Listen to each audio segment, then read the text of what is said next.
Well, as I was saying, I was listening to the radio. I heard something. And what did you hear? A hissing sound like this. Hey, T.A.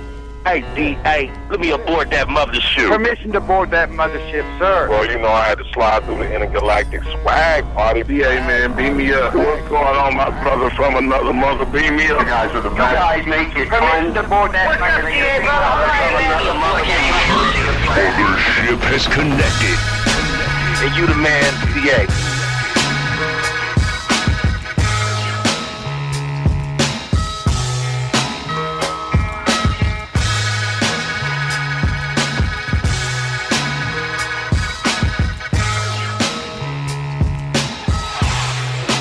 Happy Monday to you, North America. The mothership has connected. Welcome aboard.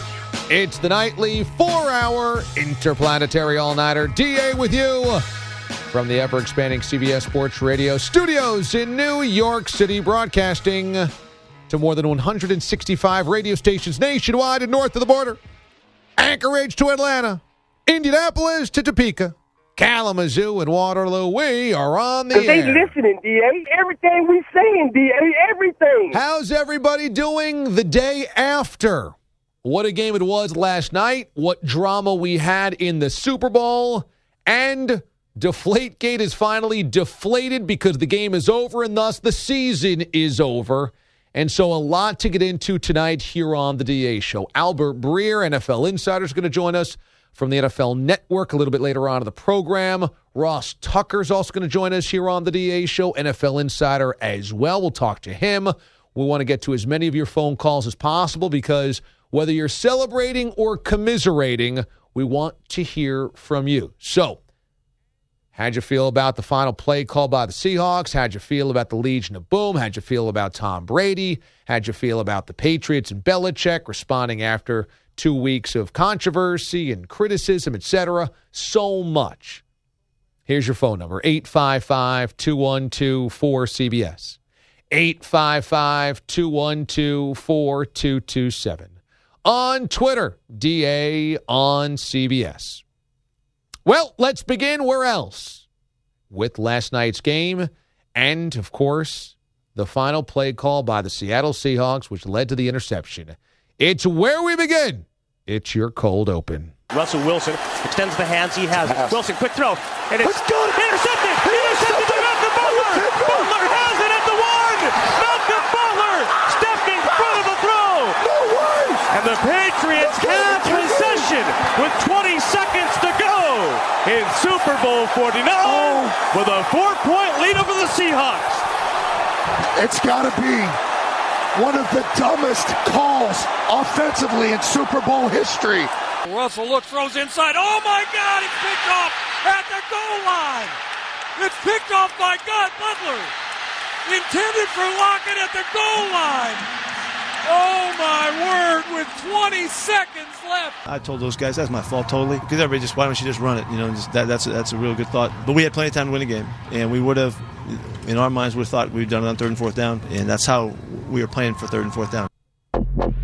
He's very, very smart. I've been very impressed with this kid. An incredible night. I don't believe it. The most amazing, sensational, dramatic, heart-rending. Here's the headline of the night. Here he goes. It's DA's Cold Open. Cold. Even to a guy like me, that's cold. That was Patriots Radio Network. That was Seahawks Radio Network. And that was Pete Carroll, courtesy of NBC, following the game. All right, let's start with the winners because to the victor go the spoils. And I think today's conversation has been so heavily tilted toward the Seahawks that the Patriots are kind of getting lost in the scrum, lost in the hysteria, lost in the debate.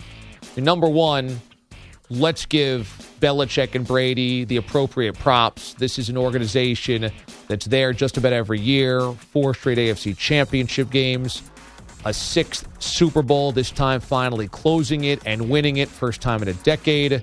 We know all the accolades, all the legacy questions, all that now come with winning a 4th Super Bowl for both of them. And very significantly, this Seahawks team was historically good again. I mean, they were number one, or number 3 in all major categories. You saw that NBC stat last night, whether it's yards passing, yards against running, points scored, all of that. Total yards given up. The Seahawks had won the championship last year with a historically good defense. This year, the same thing. And if the Seahawks win that football game, the Seahawks defense goes down in history as one of the greats of all time. That being said, the great defense didn't have a great night last night.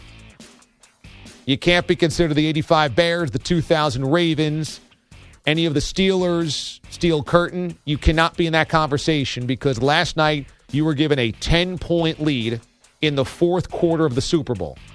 No team had ever come back from a 10-point fourth quarter lead in Super Bowl history. And if you are one of the great Super Bowl defenses ever, or one of the great defenses ever, when you're given a 10-point lead in the fourth quarter, you've got to close it. And they did not. 2 long clock-eating drives. Seahawks could not get off the football field. Patriots converted. 3rd and longs, big plays. You know, that was 2 big boy drives by the Patriots. And you noted what Josh McDaniels, Brady, and Belichick did last night.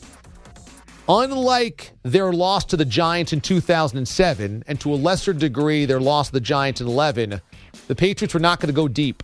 Their entire pass game was predicated on short passes, short passes, short passes. In a lot of ways, they used the pass like the run, and I would have thought there was going to be a lot more LeGarrette Blount. Blount was very ineffective against a fast, aggressive, athletic Seahawks defense. So you saw a lot more Shane Vereen. That was not a LeGarrette Blount type of night, and they knew it early. So they had Vereen out of the backfield, a little shiftier, maybe make a guy miss. Amendola, Edelman, they never really went deep. I mean, Gronk had the touchdown, you know, which was kind of over the top, but that's only because they found they had the linebacker on him and they could exploit that. They knew they could not let Brady sit back there and take a pounding because that's not where he survives. They had to get it out of his hand quick, and that's why he had so many completions and so many attempts. You know, he had a nice night. Obviously, the yards were up there for Brady. Brady finishes with 328. He had 50 attempts. He had 37 completions, so he averaged less than 10 yards a completion. You know, so this was a night where it was a lot of underneath stuff and just move the chains, be patient, be patient, be patient. Don't try to go long. And they never really tested the corners long. They didn't really test the corners. That was the thing. And that was very smart by the Patriots, I thought. They didn't go after. They threw one pass to Richard Sherman's side. They did not go after the corners. They said, let's keep it underneath. We'll complete 4-yard passes, 6-yard passes, try to make a guy miss. But if all we do is pick up 4- and 6-yard completions, we can move the football and control the field. And so that's how they scored those final 2 touchdowns. And Legion of Boom, great Seahawks defense. You got to get off the field, man. You got to make a play there. And I know they were banged up. They had lost Averill, but got to make a play. So credit to the Patriots first and foremost. On the play call,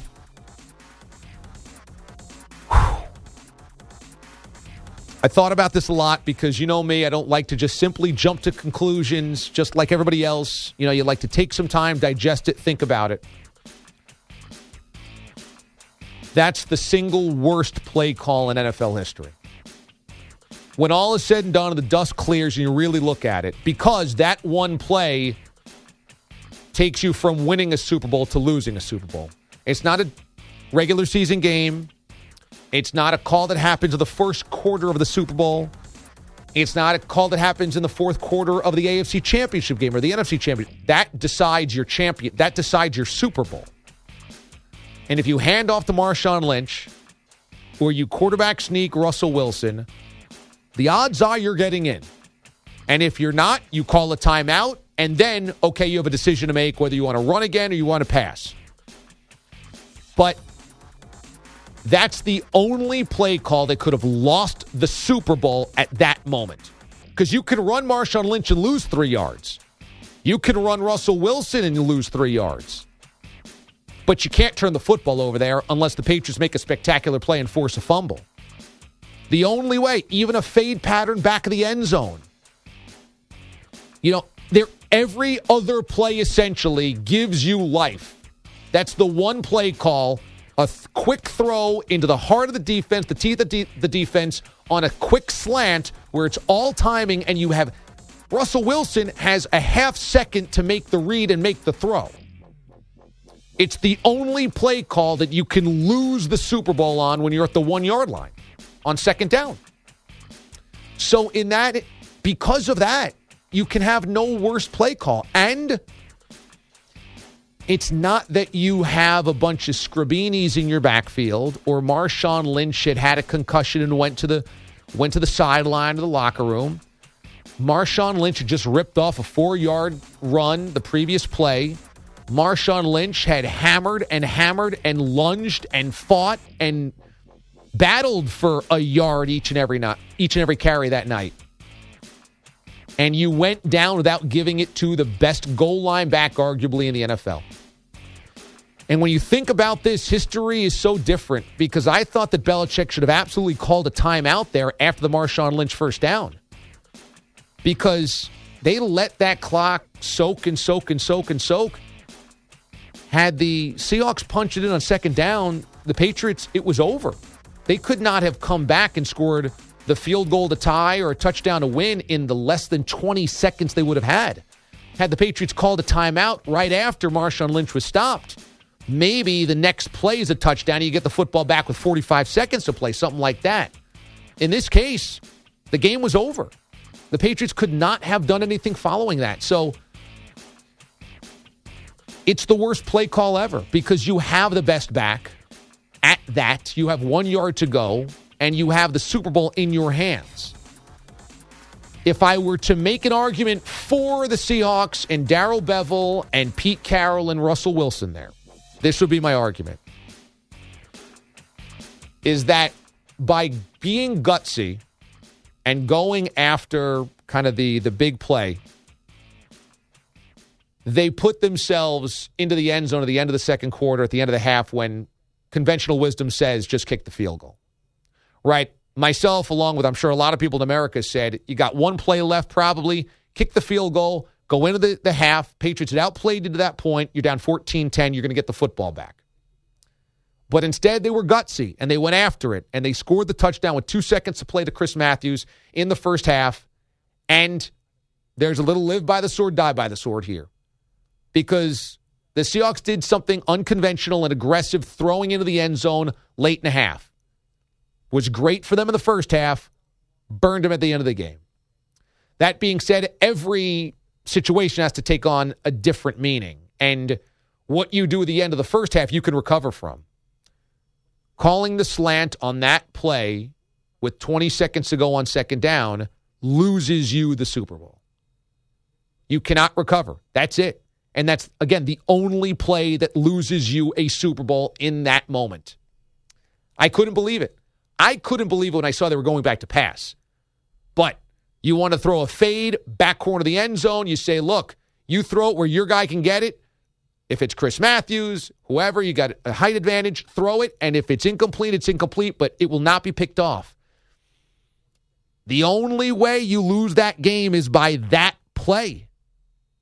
Right there, that play. And Pete Carroll, okay, you want to take blame, and Russell's taking blame, and Bevell kind of has. The one thing I would say is when Pete Carroll said, well, we were kind of wasting second down and playing for third and fourth, and if we scored there, great. You're trying to win a Super Bowl. There is no wasting a play. There's no guarantee you're going to score on third and fourth down. You score when you can score. And you shouldn't be tossing a play away just to try to set up your third and fourth down. It has to be one of the most sickening ways ever to lose a championship. And it's crazy because it overshadows the Patriots in so many ways because it was so mind-blowingly crazy to call that play. And I would say the only thing that maybe is interesting here, the opposite end of the pendulum, is that New Englanders who are of a certain age would say that's kind of the Bill Buckner moment of the Seahawks.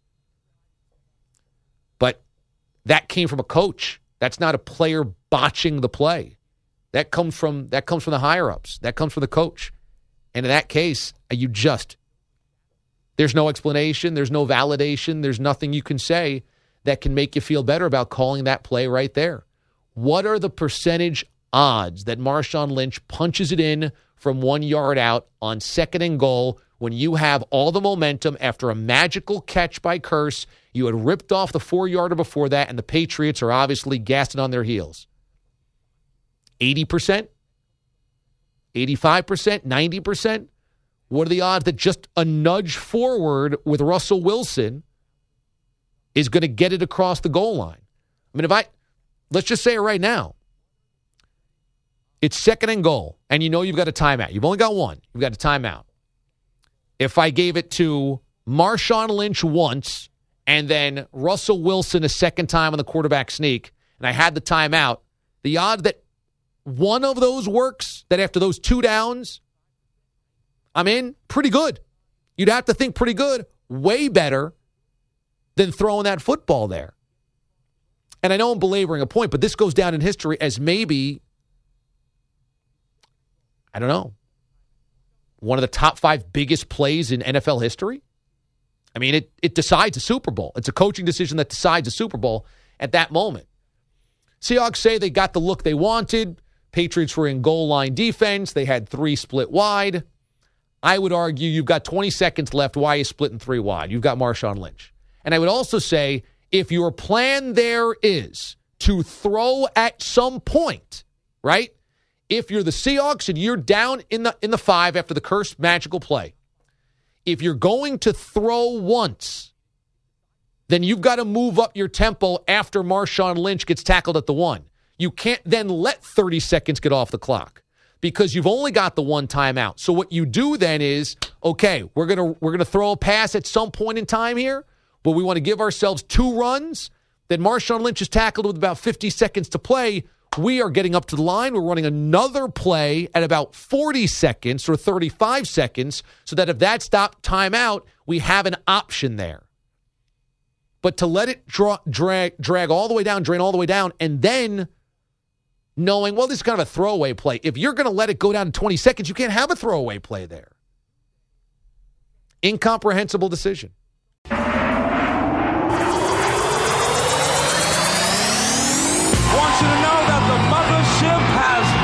It's DA on CBS Sports Radio. Hey, what's going on? First thing first, I am in need of a trip, so permission to board that sweet mothership. Put a glide in your stride and a dip in your hip and come on down to the mothership.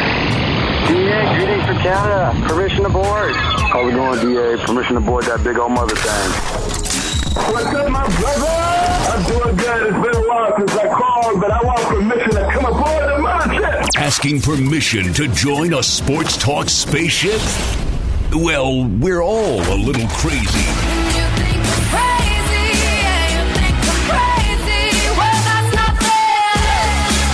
The mothership has connected. Permission to go to the second floor. Me and my dog Elvis, we got to get over that ship. I was at the Department of Flying Vehicles. Permission to board your ship. Permission to come aboard the mothership. Permission to come aboard. Yeah, beam me up. Let me come aboard that mothership. The mothership. Happy Tuesday to you, boys and girls. Thanks for being with us on the ever-expanding CBS Sports Radio Network. Thanks for being part of the DA show tonight. Your phone number is 855-212-4CBS, 855-212-4227. Hit us on Twitter as well, DA on CBS. Fascinating excerpts released from an interview with Troy Vincent, Executive VP of Football Operations for the NFL, an executive within the league offices. That was released courtesy of TuneIn Messaging, and the full interview will be seen with Troy Vincent and Armen Keteyian on 60 Minutes Sports, which is going to air tonight at 10 p.m. Eastern, 9 p.m. Central, following Inside the NFL. Troy Vincent was pretty honest and said, we've been in a bad place this year with the NFL. And I think he actually gave us more than Roger Goodell did on Friday.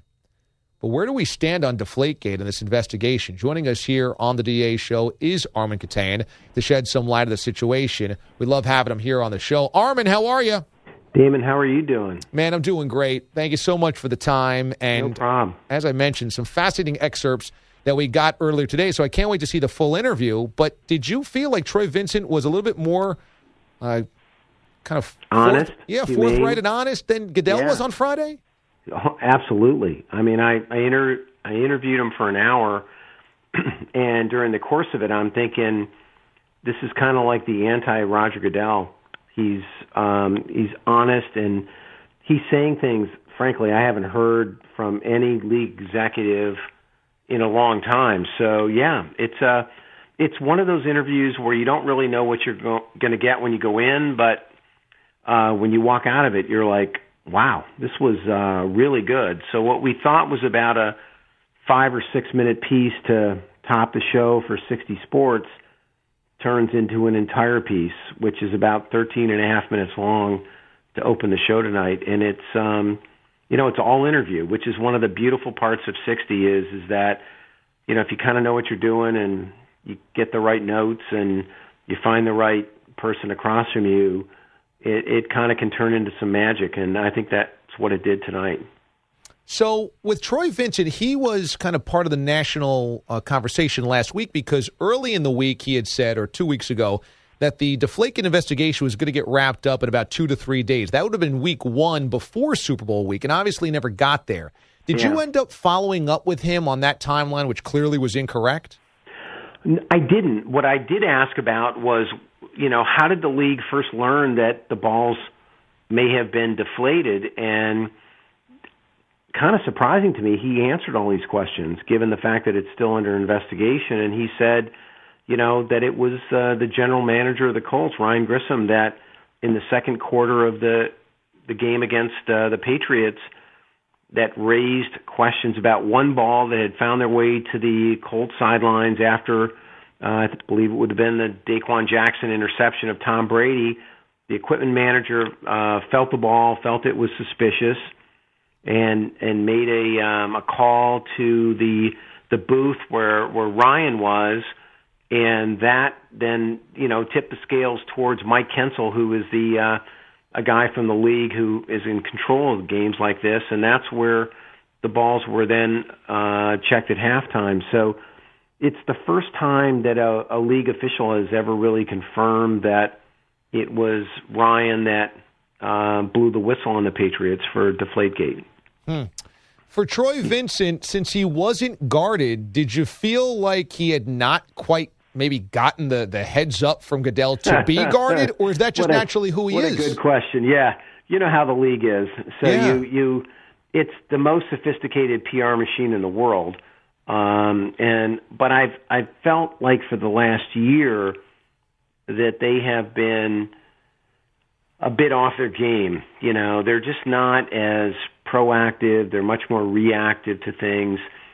But I wanted to talk to Troy because he's a little bit kind of an anti-Roger Goodell. He was a former head of the Players Association for 4 years. He played as a cornerback in the league for 15 years. He was a multi-all-pro player. He understands the dynamics of the league. He understands the sort of the sophisticated PR machine. But I was frankly, very surprised that he was as honest as he was. I mean, he told me he never read the Mueller report, which is kind of frightening in a lot of ways, in the sense that this was a deep dive by the former, director of the FBI into what exactly happened with the domestic violence case. And I said to him, well, did you read it? Because I read it 3 times before I sat down and interviewed Troy, and I had a lot of questions about it. And he was like, well, we're moving on. And I'm like, okay, but what do you learn from the past? And I think that's one of the issues of the league right now, is that they're so focused on moving forward and, the brand and making money and, moving into new venues and new, whether it's London or streaming video or whatever it is, that they've kind of lost a little bit of, their knitting. They're just not as sophisticated and not as careful about what I think are some of the more important issues involving the league, and they're just on their heels in a way I've never seen them before. Armen Keteyian joins 60 Minutes Sports. Going to be a fascinating interview between him and Troy Vincent coming up tonight at 10 p.m. Eastern, 9 p.m. Central. So Do you think that that's based in arrogance because they are so wildly popular that they can have a year like this with all the controversies and all the scandal and all everything, and then they have the greatest rating ever for an American television event? I mean, that must stem from feeling impenetrable, a really good right? Word. I really do. I think arrogance is. I think it's slipped into the league in a way it's never slipped in before. And I've covered the National Football League for 30 years, dating back to my days at Sports Illustrated when I was there in 1982. And I think arrogance is a very good word. I think they found a rhythm and a part of society where they're just, whether it's Thursday Night Football or streaming video or new stadiums, all these different revenue streams that are just cascading into the league at this point in time, and they've kind of forgotten how they got to where they are today. And I think Troy brings us back to a couple of things, is that this league was built on players that loved football, loved to be a part of the NFL. And one of the things he told me in this interview is that there's a star player in the league, and he didn't tell me who it was, that set aside $1 million before the season to pay what he expected would be the fines that he would incur during the season. And it's a little bit of this, not a little bit, it's a lot of this me first 21st century athlete that he is dealing with, that he's having a very difficult time connecting to, because they believe that their brand and that their social media presence and what they do on the field and what they do in the locker room and what they do in front of the media preempts everything that ever came before them as far as this league is concerned. And that's dangerous. And he sees it and he feels it and he expresses it, which is one of the more honest and very compelling parts of this interview as we were talking about this modern day athlete, because he's kind of torn up by it. And it's fascinating to watch, because this is a guy that spent the last 22 years of his life in the NFL and understands how important that brand is, and he doesn't see that brand being protected and appreciated the way it's been in the past. So you being part of the NFL for 30 years, you remember in 82 where there was labor strife. You remember in 87 the labor lockout. And obviously there's been rough times between the Players Association and the NFL. But I would kind of sense that this is the worst it's ever been. Would you say that today the relationship between the two sides is even worse than when we had strikes? Well, yeah. He used the word fragile. That was the word that Troy used as part of our interview. And I asked him, I said, and this is the one thing I said to him. I said, you've been in this league for 22 years. I've covered it for more than 30. I can't remember a worse time. And he goes, this is as bad as it's ever been in the NFL for him. And it's the worst time he's ever seen. And I agree with him. I can't remember, I've been through the Jim McMahon and the Chad Johnson, and that stuff was almost comical compared to some of the issues that they're dealing with now. And he's very concerned, and that's the one thing I didn't really get out of the Roger Goodell press conference. Roger was more party line, we're moving forward. It just felt so, I don't know, just orchestrated. Good word. Yeah, good word. And then Troy is so real, and that's what makes this interview so compelling. Is that you sit down with a guy. I'm all about having a conversation. I'm not about having an interview. I just want to try to drill down and get some sense of what you feel like. And this is what I love about 60 Sports. It's a classic 60 Minutes kind of interview. There's no frills. There's no music. There's no quick cuts. This is just two guys who kind of know what they're talking about, sitting down and having a real heart-to-heart conversation that lasts for 13 and a half minutes. And God bless Jeff Fager and Bill Owens, who run the show at 60 and 60 Sports. They're like, let's let it go. Just do what you do. And that's where I think you get a side of sport in this, when you're hearing all the bells and whistles and things like that. This is old school stuff, and I'm so glad to be a part of it. Armen Keteyian joins us from 60 Minutes Sports. The interview is going to run tonight at 10 p.m. Eastern Time, 9 p.m. Central. So final question is going to be about what you glean from Deflategate, because now that the game is over, that's the next kind of big event on the horizon. Did you get a sense of, A, the time frame of when we'll find this out, or B, why the heck they interviewed 40 people that didn't include players at that point? Well, look, this is one man's opinion, but you are now talking about a team that's won its fourth Super Bowl in 13 years. You've got a guy in Tom Brady that's going to the Hall of Fame and another coach that's headed certainly a certifiable Hall of Fame coach.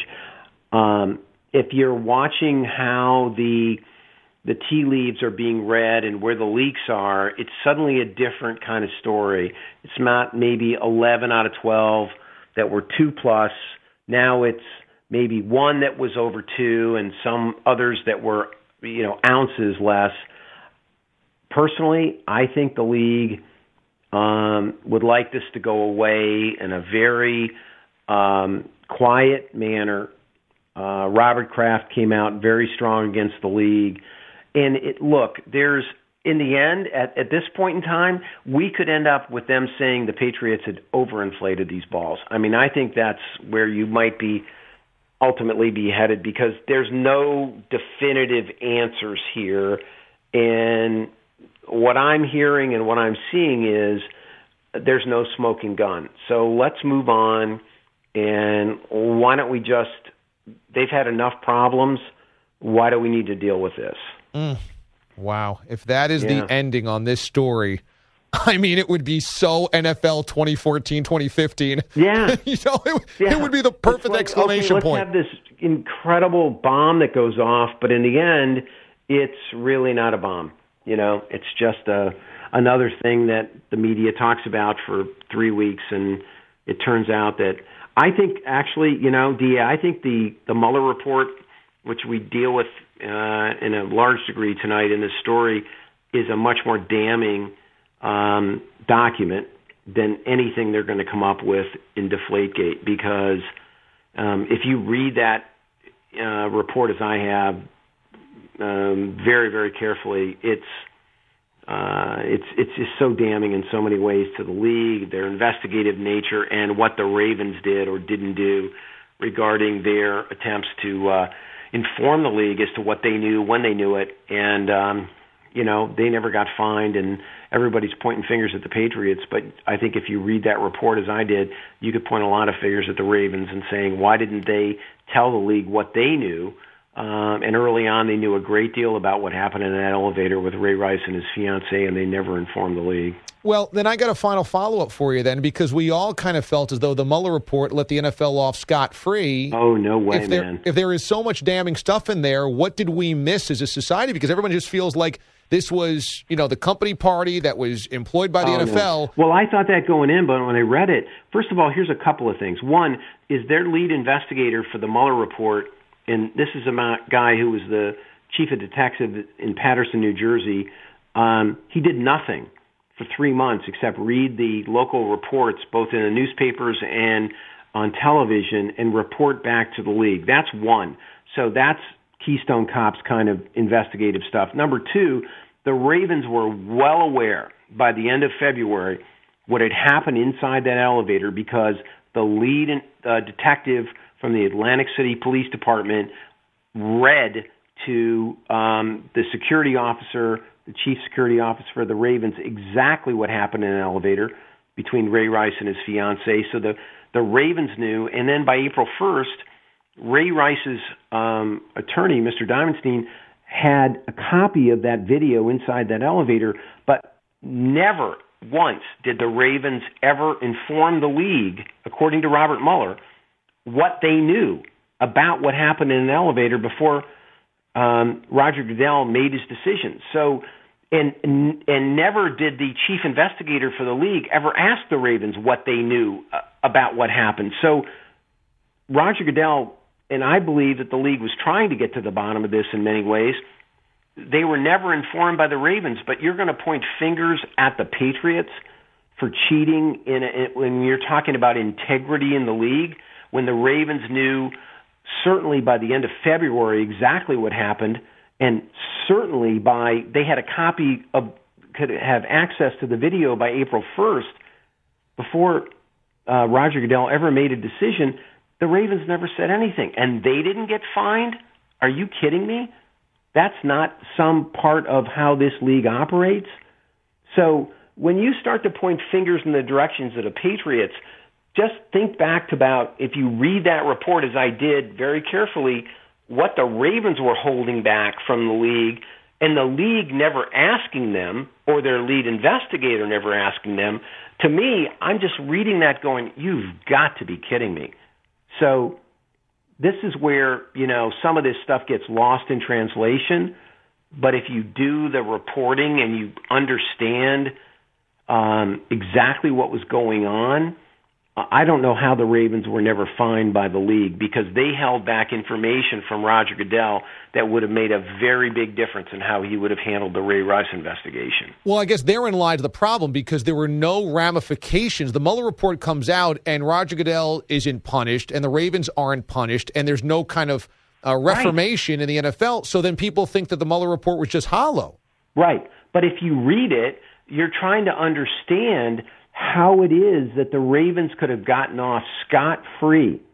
I mean, Dick Cass, who was the president of the team, knew by the end of February that they had a huge problem, because the lead investigator from the Atlantic City Police Department basically chapter and verse gave them what they had seen on the video inside that elevator. They had it, and because it was 35 to 40 people had seen it inside the Ravel Casino by that point in time.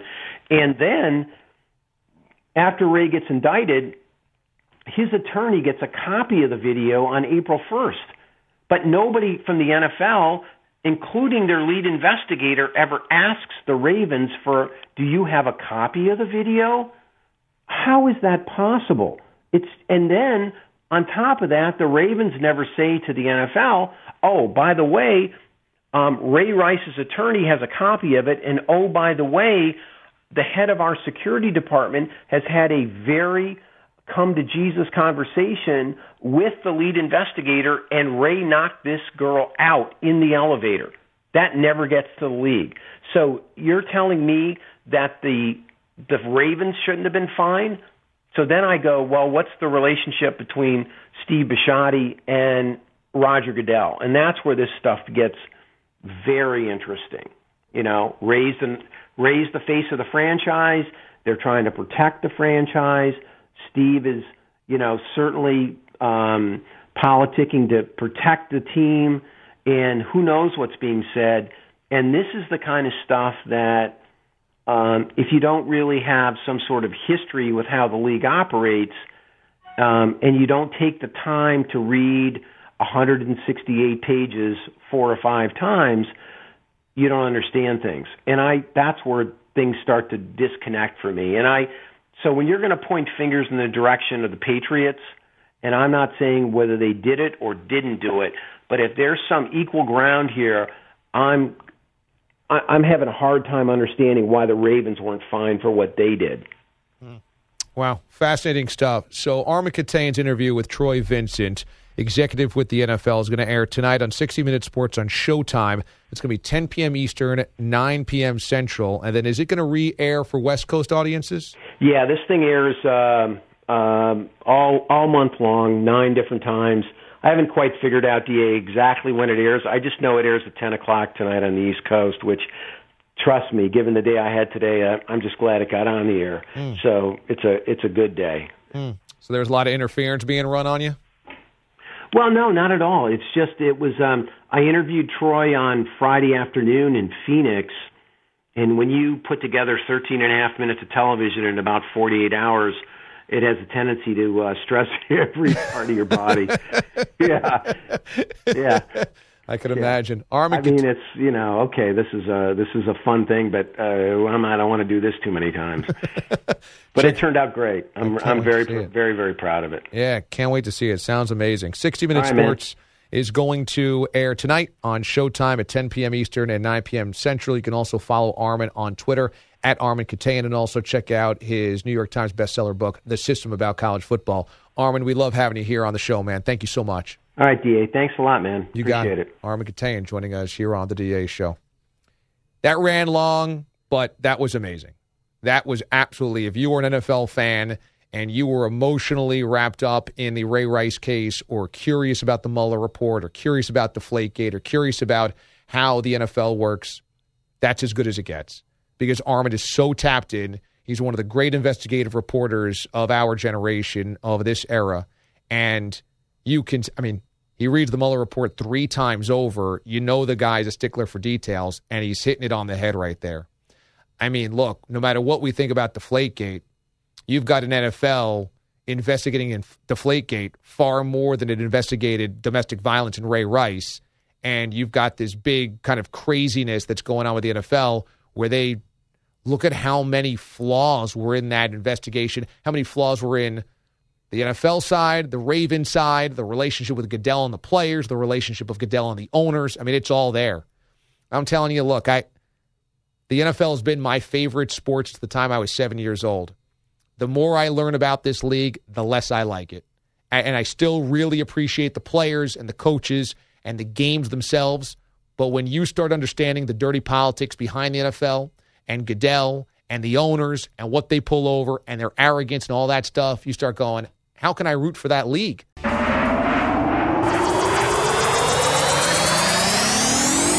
you to know that the mothership has landed. It's DA on CBS Sports Radio. DA, what's going on? First thing first, I am in need of a trip, so permission to board that sweet mothership. Put a glide in your stride and a dip in your hip and come on down to the mothership. DA, greetings from Canada. Permission to board. How's it going, DA? Permission to board that big old mother thing. What's up, my brother? I'm doing good. It's been a while since I called, but I want permission to come aboard the mothership. Asking permission to join a sports talk spaceship? Well, we're all a little crazy.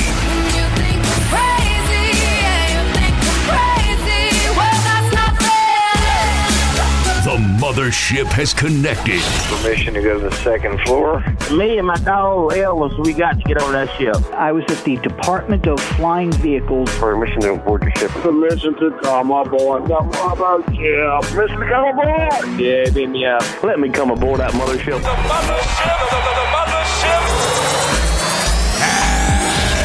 Connected. Happy Wednesday to you, North America. The DA Show broadcasting live in sparkling Technicolor from the O'Reilly Auto Parts Studios.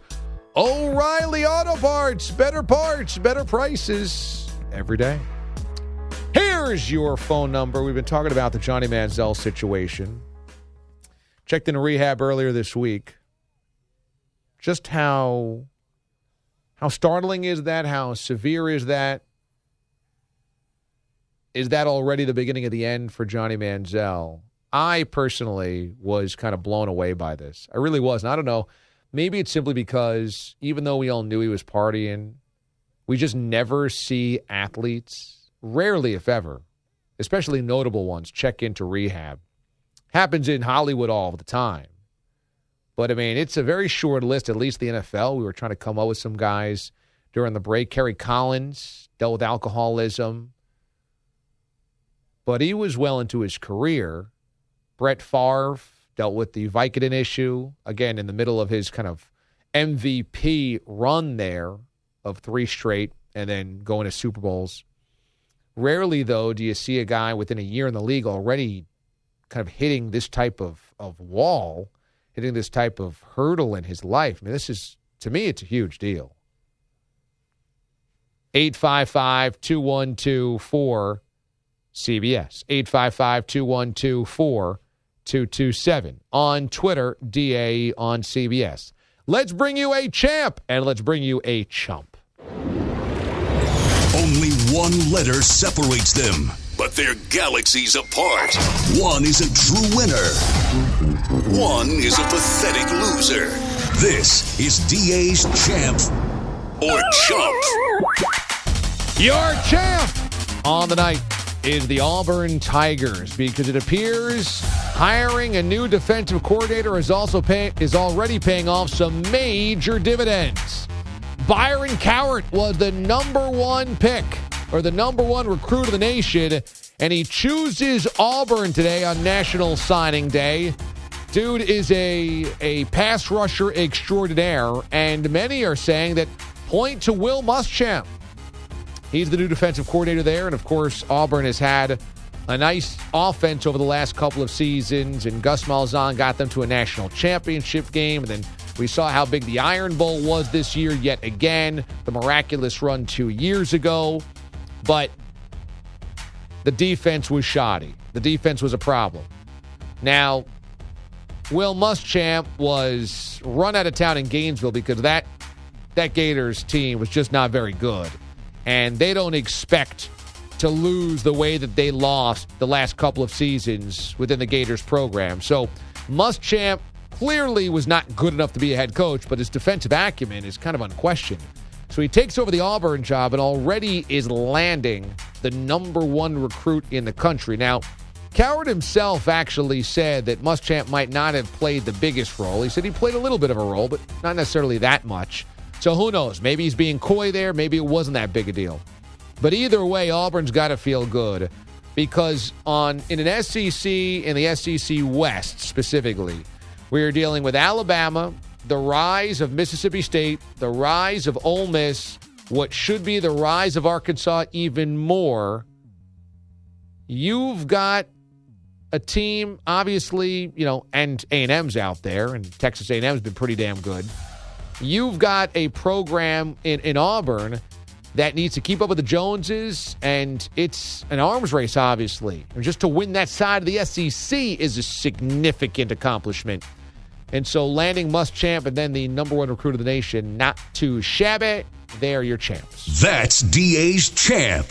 Your chump has to be the Colts linebacker, DeQuell Jackson. Well, you know his name because he was the guy that intercepted the pass in the AFC title game that led to Deflategate. This story is too much.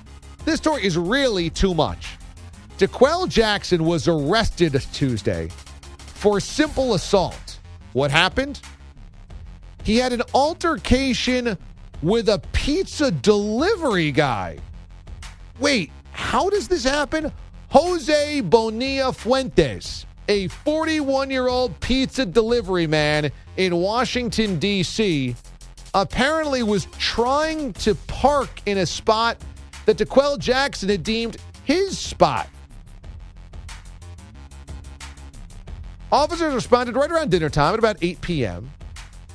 that Jackson assaulted another man. To give you some details on this, apparently he felt as though he had taken his parking spot and that was unacceptable. From ABC 7 News in D.C., sources confirmed Jackson was arrested for allegedly punching the pizza delivery man in the face and the back of the head over a parking spot. The pizza delivery guy told police he said to DeQuell Jackson that he was going to use the space momentarily, but DeQuell allegedly got upset and told the driver to get the bleep out of his parking space before punching the driver in the face and on the back of the head. WTHR Channel 13 in Indy reports victims tell Sports 1430 AM that Colts DeQuell Jackson punched, choked, kicked, and then tried to pay him off to avoid charges. This is too much. This is absolutely too much. DeQuell Jackson is clearly your chump of the night. That's DA's Chump. Class is now dismissed. Let's really, really delve into this here. Number one, Mraz, is there ever any reason to assault anybody who's carrying a hot pizza pie? There is one, if they don't understand the proper way to deliver a pizza and have a pizza pocket so that the pizza doesn't go flying on a short stop. For those that are not the uninitiated to the DA show, please describe the pizza pocket. The pizza pocket is a very rookie mistake. Is you get in a car by yourself, you're picking up a pizza, you're going to put the pizza right next to you on the passenger seat. On the passenger seat. Why not? Everybody does it. The empty passenger seat. It's right next to you. It's easy.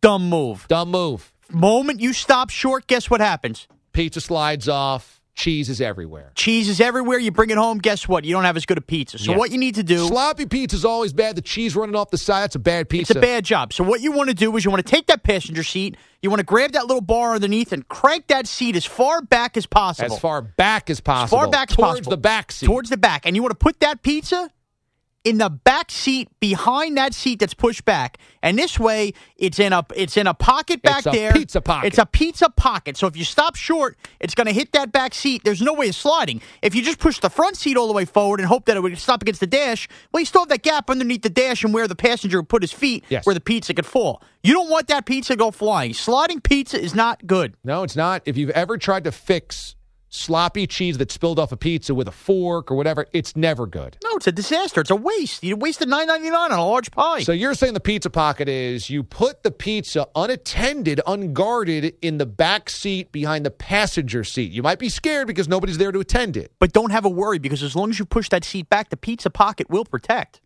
So you push the seat all the way back, and then the pizza can't slide forward. The pizza can't slide forward. Now, if you're saying, can what it if slide side to side, east-west? That's the thing. Because no north-south, but can go east-west. That's the thing. Can it go east-west? Well, I guess it can only theory go east or west. But, I mean, you're going to be turning on two wheels for that thing to slide hard enough to the left. Unless you have basically oiled down and buttered seats. Yeah. I mean, it ain't going to happen. All right. So if your pizza delivery guy did not have the proper pizza pocket, you think it's warranted to punch him in the back of the head? Yeah, I mean, not in the back. You want to see the punch coming, but if he gets there and your pizza slid all over the stuff and oh, man, this guy didn't have the pizza in the pizza pocket, guess what? Then maybe he deserves to get punched in the face. Would LeGarrette Blount sucker punch the pizza guy if there was no pizza pocket? It's not a sucker punch, DA. Yes. I think clearly. I would say that that's kind of his move. A young LeGarrette Blount, would sucker punch the pizza. I think that's definitely his move. All right, so in this case, though, outside of that, this is not what happened here. Pizza guy pulls into a parking spot. Peter picked a peck of pickles. Peter Piper picked a pair of pickled peppers. Pizza guy had a pizza pocket, tried to take the parking spot. Pizza guy had a pizza pocket, tried to take the parking spot. And he does this. DeQuell Jackson, what is this altercation? Have you ever heard of pizza guy says, I'm only going to use the spot momentarily, and then you blow up on him? I mean, maybe the pizza guy cut in front of him. Is it DeQuell Jackson's personal parking spot, like at his condo? And was it DeQuell Jackson's pizza? Because if it's his pizza, it's a terrible job to punch the pizza guy. Here's the thing I don't understand. What are they trying to park in Midtown Manhattan at noon? What parking lot? Isn't there another alternative to spot him? Where are they? Yeah, really. I don't understand. And very clearly, by the way, which guy had the blinker on? Guy with the blinker on for the spot wins. Did DeQuell Jackson about to turn in, the pizza guy snuck in there? Or did the pizza guy turn in and DeQuell Jackson thought he was going to be the sneak and didn't like it and was trying to outmuscle him? At the same time, you're DeQuell Jackson. You are a bit of a celebrity. You are a professional athlete. In this case, you've got everything to lose. Even if it's not your pizza, you let the delivery guy, you wait, you let the delivery guy go, or you find another spot. Right, and even if you want to mouth off to him, yell a couple harsh words, I understand. You got to blow off a little steam. But to actually, cock back and punch a guy in the back of the head, a pizza delivery man, by the way. I mean, you play in the NFL, he's delivering Papa John's at 40-something years old. Leave him alone. I mean, seriously. Now, it's bad enough if you punch a pizza delivery guy, especially over a parking spot. But if you also choked and kicked him, this is unacceptable. Punching him in the face, bad. Punching him in the back of the head, even worse. Choking and kicking him, this is completely unacceptable. I mean, he must really be pissed off about the AFC title game in Deflategate. It's really ridiculous. The last time I remember a fight that bad, it was like in high school over somebody stealing somebody's Fruitopia. I don't understand why you would get all that rambunctious over a parking spot. Especially with the pizza guy. I mean, it's only the pizza guy.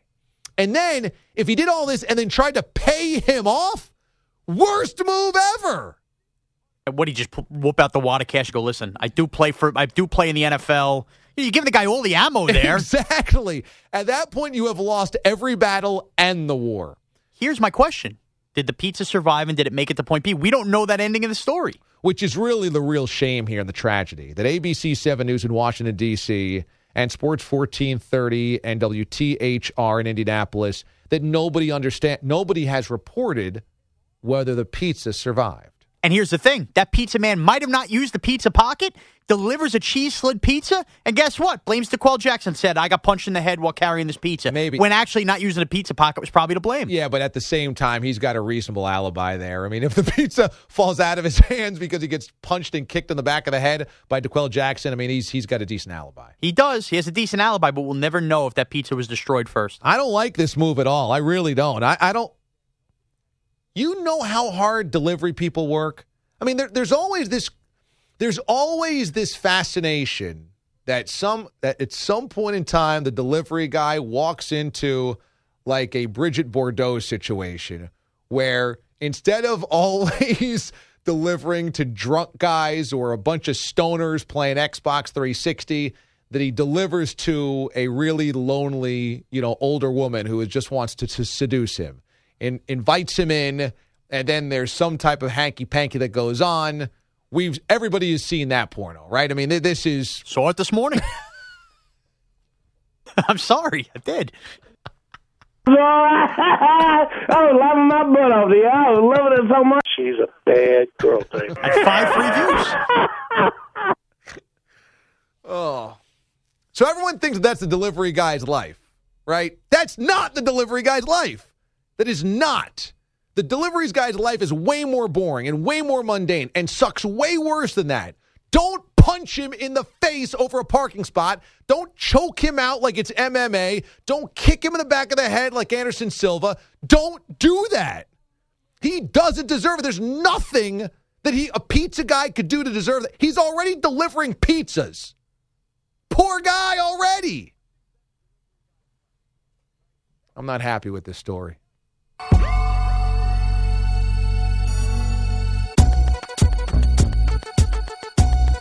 New time slot, same mothership. What up, DAs? What up, Mraz? Can I board the mothership, yo? Yeah. Jose in Philadelphia, known by the yo. Yep, and the what up? DA on CBS Sports Radio.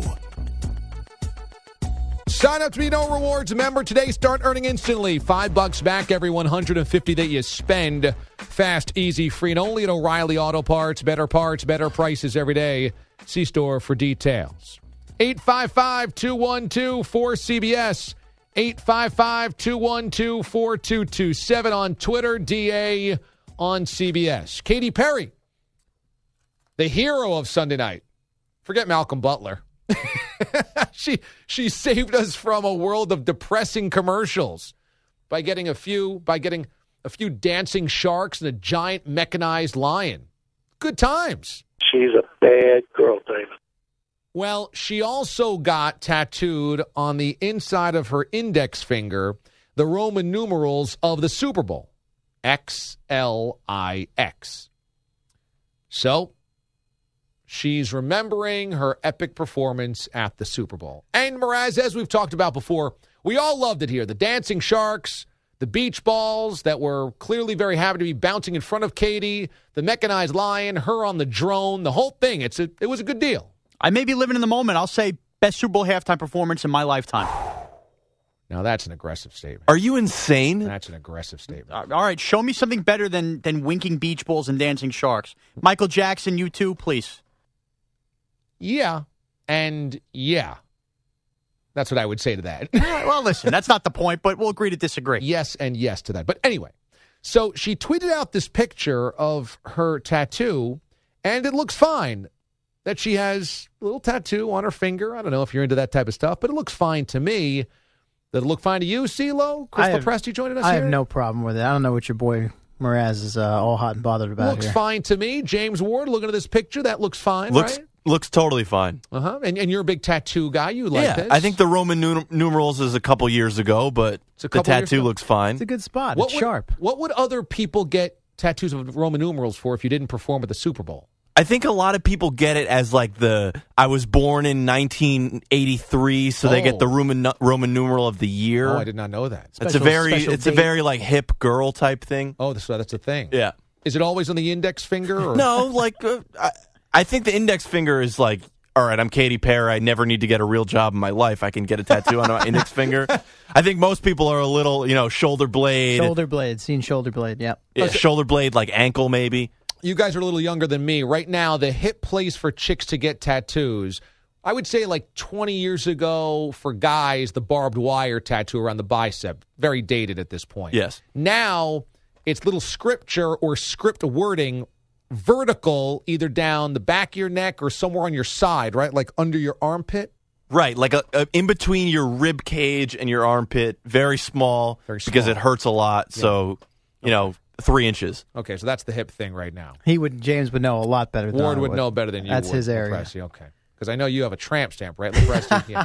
Okay, so this all looks fine, Mraz. What are you griping about on this picture? Because she didn't shave her fingers. She has big freaking hairy knuckles there. I mean, you're Katy Perry, for God's sakes. Get a bic. Shave your fingers? Is this a thing? Do women shave fingers? Well, here's the thing. A lot of women don't have to shave their fingers and arms because if they have a little hair, it's a little peach fuzz. I mean, she's got a dark-haired afro on top of that knuckle there. There is not a dark-haired afro there. DA, you can see the hair's dark. You're lying if you don't see that the hair is dark on top of that finger there. I shave my fingers because I have dark hair. I'm a man. She's a brunette. She's a beautiful woman, brunette, the whole thing. Oh, I mean, can we groom yourself a little bit there? I got to squint even to find the hair on this finger. Well, then you need glasses and you need to see an optometrist. Optometrist. An optometrist. Optometrist. Optometrist. Try again. CeeLo, are you seeing the hair here? I mean, it's zoomed in. Like, what do we think the zoom is there? 8, 10, 12? Maybe more? I mean, come on. We've all got a little hair somewhere on the body. Can you even see this? Barely. It's dark, though. It's not peach fuzz. You guys are blind as bats. It's wisps. It's wispy. I can't see it. I'm looking at it as, as hard as I could possibly look at something, and I can't see the hair on her fingers. Before this even came up today, I rolled up my sleeves for you here, right? You can see I have some arm hair. I'm a dark-haired individual, Lepresti's a hairy right? dude. He's a hairy dude. So, it's gross. Your boy walks up to me, can we shave the arm? I never see the kid. I never work. I'm here one night. Can we shave the arms? He wants me to walk around like a wet seal. Mraz, my whole body, You want him to shave? Why do you want Lepresti to shave his arms? Look at my arms. I'm like a wet seal. It's 2015. Men shave their arms and chests now. No, that's not right. Well, the chest is one thing. The arms is totally different. For the legs? I mean, come on now. You ever wear Under Armour? It doesn't feel right if you have arm hair on. It feels fine. Now, but that's not the point. Men are doing that now. I'm in on doing that. The problem is Katy Perry's got to shave a knuckle there. It's disgusting. That is so not right. She's so beautiful. Why ruin it with some hairy knuckles? How can you even see the hair on that knuckle? She borrowed Wolverine's hand? What is she doing? It's a wisp. It's barely a wisp. It's not a wisp. Are you kidding me? Do I have that much hair on my fingernails, on my fingers? No, I looked at your fingers before. You don't, and that's the scary part. See, you're a man in his 30s. You don't have that dark hair in there. She's a gorgeous woman with dark hair she doesn't maintain. There's no hair there on this finger. That's not peach fuzz. That's a wisp. I say you put it on the Facebook page and see what the listeners have to say. It's a wisp. That's not a wisp. Isn't a whisk the thing you use to mix pudding anyway? What does that have to do with hair? That's a whisk. Oh, all right. You want to try the name of the eye doctor one more time for us? Or? All right. I'm learning things today. The Mraz, so you actually shave your fingers? Yeah, I shave my fingers. Matter of fact, I could go for a little shaving, yeah. How hairy do your fingers get? Listen, I'm an anomaly. I'm getting the words wrong here. I'm an anomaly. Oh, boy. I have no hair up top on the head. None. The rest of my body, I'm like a big gorilla walking around. He's got more time to shave the other. He doesn't have to spend any time on his We've head. been over my back. On the overnight, we shaved my back on the air. My chest, my arms, my pits, my legs. It's not a pretty sight. You're a hairy individual. All over the place, head to toe. It's ridiculous. So I have to shave. I don't feel right. I don't like long sleeve shirts. Get like my Patch Adams hair going. It just doesn't feel right. Well, you're bizarre. Have you looked at your wife Danielle's fingers? Does she have any hair on there? You know what? I never noticed, but she's taken pictures. I never noticed on a picture like that. But you know what? I got news for you. I get home in bed, first thing I do, honey, give me your hands. And you're going to tell her to shave her fingers? Yeah, or I'll pay for laser surgery. I can't have it. It's disgusting. I think if she had it, they wouldn't be married. That's what it comes down to. It's more than anything. It's disrespectful out of Katy Perry to keep her disrespectful. Because you know what? It's sloppy. It's sloppy. You know you're out there. You know you're an entertainer. She's beautiful. That's the problem. So why even give yourself that? It's a blemish that she could take care of. It's one thing if she has a big wart growing on her cheek. She's got hair that she can simply shave every 2 days. So how easy it is to shave your knuckle? A little shampoo right there in the finger, little razor. Boom, and then it's going to grow back thicker. Come on now. That's an old wives' tale. Okay, and let me ask you, how often is she getting a zoomed-in photograph taken of her finger? And I mean, come on. You now. think any guys are not dating her because of her fingers? Hold on here. You guys are missing a point. Forget the picture. She went in there to get a tattoo on the finger. You'd think she would have looked at her finger before she went and go, you know what, I'm going to want to show people this, so let me just take off this hair. She didn't even do that. Like, what's going through her head? You're nuts. I've had it. You're nuts. Look, if there's anything that I find offensive in this picture is that on her middle finger, she's got a Hello Kitty tattoo on that one, okay? And it's already kind of blurry. She needs a little coloring done to that. Now, James, how long do you have to have a tattoo, and how poorly does it have to be done for it to already be blurry? I think the fingers, there's not a lot of skin there. It's hard to pull it tight when you're getting the tattoo done. So I think it's just not a good place to get a tattoo. It's a bad place. It's hard to do. I mean, it looks like an old sailor's tattoo over there. It looks like an anchor on a bicep. The Hello Kitty tattoo is far worse than any little wisps of hair I might see on the index. And she doubled down on it now. What's the Roman numeral going to look like in a couple years? That thing might not look good. And if she already went with the Hello Kitty, instead of the Roman numeral, she should have went with one of her sharks, shouldn't she have? A nice little shark there, I think, would have been cool. Shark would have been cool. Then maybe ignore the hair, but the hair's too much. Let's go back to the original point. I can't think of any girl that I've ever dated that I noticed if even they had hair on their finger. This is not really a problem. Well, that's the thing. Most women don't. And the women that do genuinely take care of it. That is my point. Genuinely take care of it. So she's in the minority in which that she has hair in parts she's not supposed to have hair as a woman and doesn't take care of it. It's sloppy. I'm not seeing this. I need verification from our listeners on this. 855-212-4CBS. 855-212-4227. For the record, I've also posted this on our Facebook page. And if you're a member of our Facebook page, a friend of the Facebook page, it's going to get right to your timeline, bingo bango. Yeah, get my timeline popping. Facebook.com/The DA Show. When we put stuff up like this, it'll hit your timeline. So just like the show page when you go there. If you're not a member of Facebook, it's all good in the hood. You can still check out our Facebook page just like it is a normal web page simply by going to Facebook.com/The DA Show. Mraz has some very bizarre standards, some very, very bizarre, outlandish, unrealistic standards. He loves Katy Perry one moment, the next moment. It's his dream girl one moment, next moment. She's got a few wisps on her finger, and suddenly she's disgusting. Such is life with this guy. This is my producer here. By the way, coming up here next hour, we're going to have Brent Axe join us from Syracuse.com. He has covered the Syracuse Orange for years. Going to get his thoughts on the Jim Boeheim Syracuse Orange decision to say no mas, self-impose a non-postseason season this year, and what it does to Boeheim's legacy and reputation. This is the second kind of major finding of the Syracuse Jim Boeheim tenure. Now, Boeheim's been there obviously for 40 years, but in 1990 they were found in very serious violations with the NCAA of recruiting violations. And now, I mean, clearly they're digging up some other stuff as well, and it does make you wonder exactly where this is going to end, considering Syracuse is admitting, hey, we are trying to take care of this. We found some mistakes, and you know Boeheim's the king of that castle. Boeheim tells the athletic department what he wants to do, when he wants to retire, who he wants to play, all that jazz. So for him to kind of vacate this postseason tells you something. For him to admit that there were problems under his watch definitely says something. And I do wonder, because there's always been a sense in Central New York that the end is near for Boeheim, that he wouldn't be hanging around year after year after year. And some thought that the moment the Big East ended with Syracuse, they went to the ACC, he would be out. But now he's got a top recruiting class coming in next year. And last season, obviously, they were ranked number one in the nation for a bulk of the year. Now he's saying, you know what, I got no desire to retire. But will something like this, an NCAA investigation and self-imposed sanctions or suspension of postseason this year, does that change anything?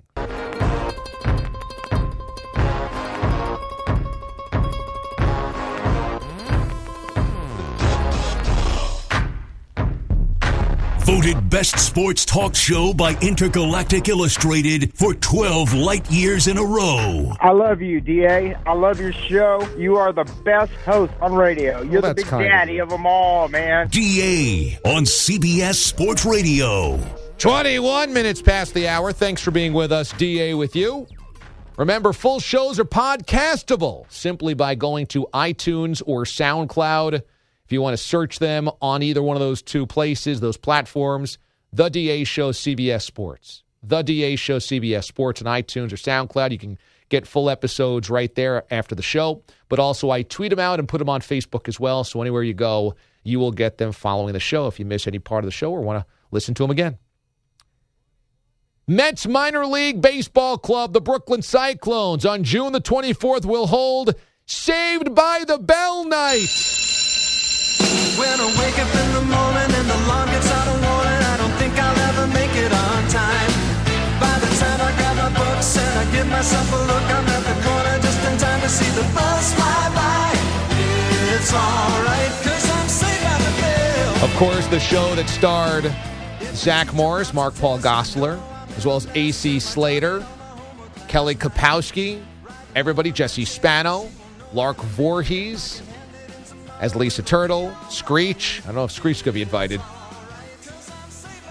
Just had a big reunion on the Jimmy Fallon Tonight Show. Is going to have a part in the Brooklyn Cyclones night. There will be Saved by the Bell jerseys on the team, as well as giveaways, an event that will feature a number of different things surrounding the show. It's a pretty cool idea. A.C. Slater could be sitting backwards, musical chairs, a pregame sprain dancing competition like Lisa's Dance, the oldest cell phone in the ballpark competition, Mr. Tuttle's learner's permit on-field obstacle course, Screech Powers chess tournament on the concourse level. After the game, fans with perms or wearing stonewashed jeans will be allowed to run the bases, and a Zach Morris timeout race around the bases. Kids will race around the bases, but stop in their tracks every time they hear timeout, like Zach called in the middle of the show. Anyone named Johnny Dakota will be banned from the ballpark because you've got to say no to dope or nope to dope.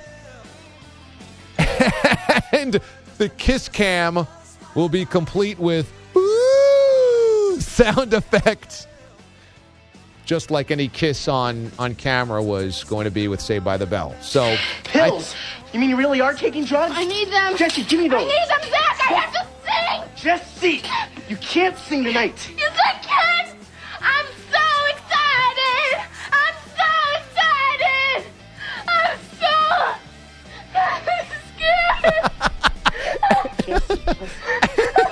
And there will be an I'm so excited fan cam. Mraz, this is a winner. The Brooklyn Cyclones nailed this. I think it's tremendous. Anytime these minor league teams come up with something creative. You know what I like? This isn't the 16th Star Wars night we've seen with Chewbacca uniforms.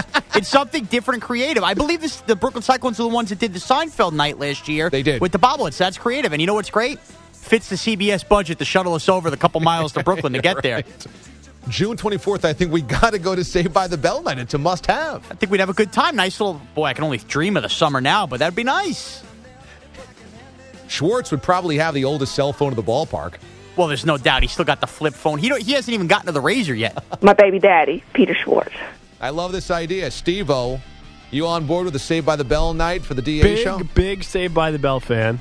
I'm on board. You're all in. If I'm not working that night, I will be there. We're calling out. We're calling out. We're calling out. We'll got Jock alone that night. Maybe, you know what? Maybe we should do a remote from out there. Hey, listen. Won't cost the engineers much to get over there either. We set up shop. I think we can make it happen. Stranger things have happened. We'll pay for our own parking. There you go. How many hot dogs could you eat over the Brooklyn Cyclones game? Well, here's the thing. Forget the Cyclones game. Not far from the original Nathan's. Shuttle over there and put a couple in my mouth. You're right. You know what I mean? You're right at Coney Island. Maybe we'll ride on the Cyclone? You're right. We could make a day of it. There could be a day. This could be a day. Oh, I just got jazzed up. You're right on the beach. You're right near the original Nathan's. I could see you throwing down a few Nathan's hot dogs down your throat. Some of the old school crinkle fries over there. Oh, yeah, maybe a dozen clams. They do, and they got an Arthur Treacher's over there, too. Little fish and chips to piggyback off last night. Okay, like you need more fried foods after the Nathan's hit. Listen, June, anything goes. I feel like you could have said that about any month. Well, no, you work during the winter to get to beach season. Once it is beach season, who cares what you eat? The opposite. During beach season, you make sure you know what you're eating. And you. Well, okay, so you don't eat a lot in the morning, and then you eat later on, and then by the time you're not on the beach, you swell up like a whale. Okay, all right. That's kind of your summer. Not everybody's summer, but all right, I like it. 855-212-4CBS, 855-212-4227. Daniel's next up, New Orleans on 106.1 The Ticket. What's up, Dan? Well, we've had history, obviously, with CP3 or CPD. Right. Yeah. You know, I think he did intend it to be a shot at her directly because she is a woman. But my issue is with the simple fact that nobody's questioning his feeble-minded attempt to distract from the fact that they sucked that night. And there were quite a few moments where he was going back and forth with her. And I think that was just a culmination. And she's like, I'm done. You got a technical.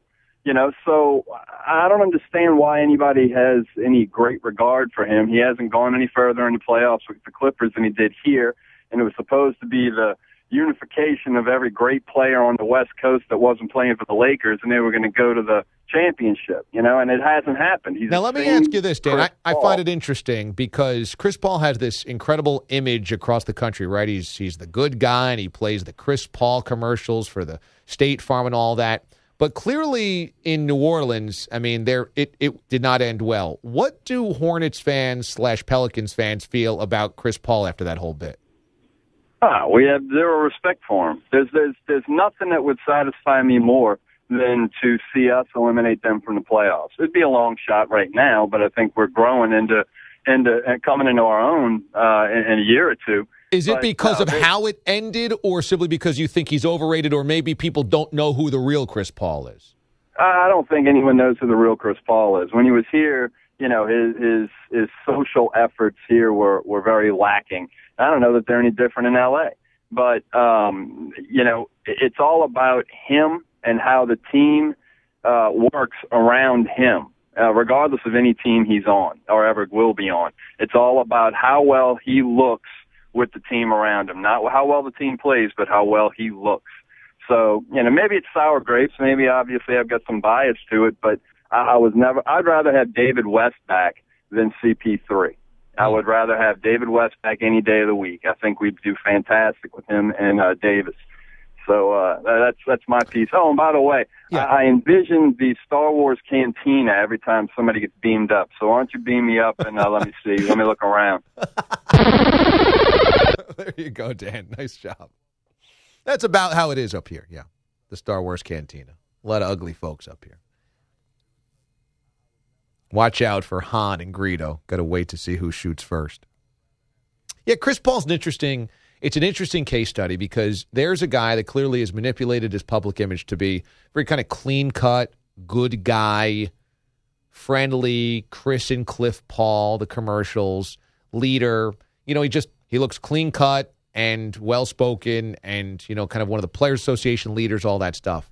It's interesting, though, because there are a lot of detractors surrounding Chris Paul about his attitude on the court, on the floor, about how he battles with officials, maybe a little petulant, maybe a little selfish. Things have to go through him. And then also how he kind of shot his way out of town in New Orleans. And some people think that how his image is really not who he really is. And this kind of coming to light makes you wonder about whether or not the detractors are just going to have more fuel.